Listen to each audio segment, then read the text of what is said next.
Жылдан мәлімдеме тарады, көріңіздер. Сәлеметсіздер ме, қымбат көрермен, арнамызға қош келдіңіз. Әлемде және Қазақстанда болып жатырған соңғы жаңалықтарды алғашқы қатарынан біліңіз келсе, арнамызға жазылыңыз және лайк басуды ұмытпаңыз. Астанада алғыс айту күні мерекесі қалай тойланады? Елімізде 1 наурыз алғыс айту күні атап өтіледі. Биыл Астанада алғыс айту күнін мерекелеу тағы да маңызды оқиғамен Қазақстан Халқы Ассамблеясының 30 жылдығына арналған іс-шаралардың басталуымен есте қалмақ.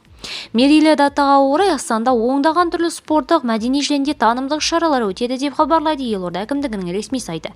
Мереке күндері мәдениет, спорт, білім беру ұйымдары, елордалық және басқа да мекемелер қала тұрғындары мен қонақтар үшін түрлі шаралар дайындап отыр.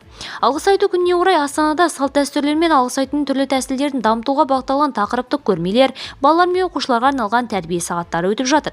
Жалпы жоспарланған іс-шаралардың барлығы қоғамның тәуелсіздік құндылықтары төріндегі топтасуда және ел бірлігі мен патриотизмнің ыңғаюына ықпал етеді. 27 наурызда Аманат партиясы мен астаналық ерікті жастар ұйымдары дәстүр бойынша қарт кісілерге көмек көрсетіп, аулалардың қарын күрейді.